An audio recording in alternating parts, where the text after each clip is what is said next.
We all think we know the story of Jesus' final days.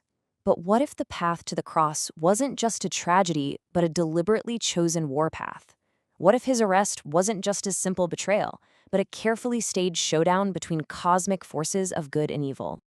So, everything we're diving into today comes from The Clash of Light and Darkness, which is chapter 15 in the book series, The Wars of Light and Darkness. We're going to walk through the author's claims, piece by piece, and I think you'll see a very familiar story in a whole new light. The story really kicks off with Jesus' final journey to Jerusalem. And let me tell you, this isn't some triumphant march. The author argues that the very path he chooses is dripping with dark history. He's not just heading to a city, he's intentionally walking straight into the heart of an ancient curse. He literally travels through Gehenna, also known as the Valley of Slaughter. Now, this place isn't just a spot on a map. It's a symbol of the absolute worst kind of corruption. It's where the evil king Manasseh and his priests committed unspeakable horrors, even sacrificing children. By walking this path, Jesus is making a powerful statement right from the get-go. And this is where the source really starts connecting the dots. The author claims Jesus is basically reenacting an ancient historical drama. His coming showdown with the high priest Caiaphas is presented as a direct echo of the prophet Jeremiah's clash with the corrupt, wicked priest of his day, a guy named Pashur. It's like the same spiritual battle is playing out all over again, centuries later. The book actually takes this idea a step further. Citing scholars like David Flusser, it suggests that Caiaphas might have been an actual blood descendant of that same Pashur. So this isn't just symbolic anymore. We're talking about a generational feud between a line of prophets and a line of corrupt priests.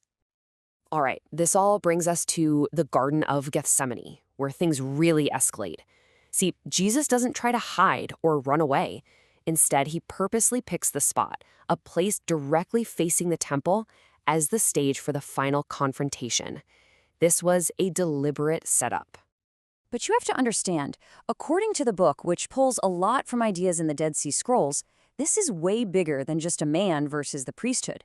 This is the earthly battlefield for a cosmic war. It's the Prince of Light, sometimes called Michael or Melchizedek, squaring off against the Angel of Darkness, or Belial, or Satan. And get this, Jesus himself calls it out. When they come to arrest him, he doesn't say, "Oh, you've got me." No. He says, "This is your hour and the power of darkness." He's looking right at them and identifying them not just as men, but as agents of a cosmic evil power. Okay, so here we are, the moment of the arrest. And this is where you see a massive disconnect, a huge misunderstanding. His disciples, they are armed and ready for a fight, a revolution. But Jesus, well, Jesus has a completely different plan in mind. And you might be asking, wait, why were they so ready to throw down? Weren't these guys just fishermen? Well, that's a great question. And the source material argues that we've missed some pretty huge clues about who these men really were. The author claims their true identities are hiding in plain sight, right in their names and nicknames. Simeon is just straight up called the Zealot. Iscariot is argued to mean man of the Sicari. Think of them as the special forces for the Zealot freedom fighters. James and John, their nickname meant sons of thunder, basically hotheads. And even Simon Peter's nickname, Bariona, was apparently a known term for a zealot. So let that sink in for a second. The book identifies at least five members of Jesus' inner circle of 12 as having direct connections to the zealots.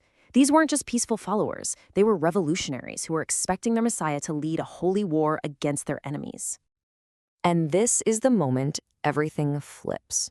Peter draws his sword, he's ready to go, and Jesus just completely pulls the rug out from under him. He tells him to put the sword away. Can you imagine the shock, the confusion? This is the exact opposite of what they were expecting.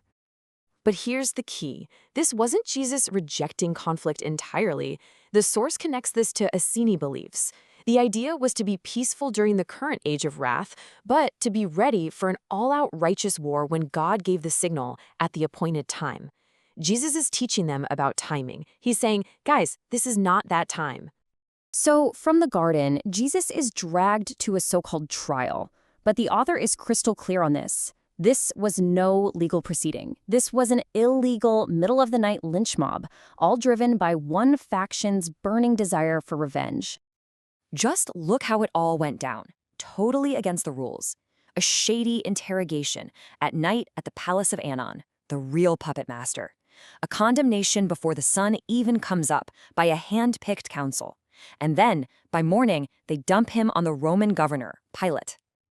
And when Caiaphas confronts him, does Jesus plead for his life? No way. He hits back with a threat. He tells Caiaphas to his face that he will see the Son of Man returning with an army from heaven. In this context, that's not just a prophecy, that's a declaration of war. So, who exactly does the author hold responsible? This is really important. It wasn't the Jewish people as a whole, or even the official ruling council, the Sanhedrin. The book pinpoints a very specific group, the Annonite chief priests and their Sadducee political party. The Pharisees and the common people, they weren't part of this. And that leads us to the final, and I've got to say, probably the most startling claim in the whole chapter. The author challenges the very nature of Jesus' death, suggesting it wasn't what we've all been told. It all comes down to one really weird detail. Crucifixion was designed to be a slow, torturous death. It could take days.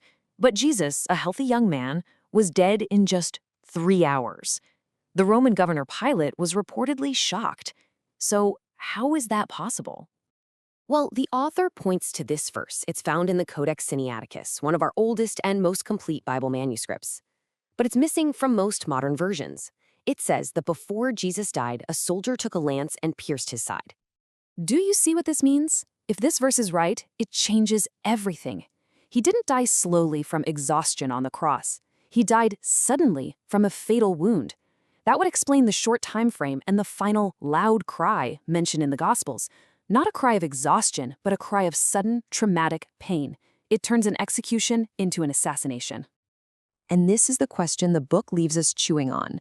If a detail this huge, this game-changing, could be overlooked or even removed from the story we all know, what else have we missed? What other so-called mysteries of the kingdom are still buried, just waiting to be found? Hey, if you found this deep dive fascinating, please do us a solid and hit that like button and subscribe for more explainers like this one. And if you want to read all of this for yourself, there's a link to the full book series in the description below. Thanks for watching.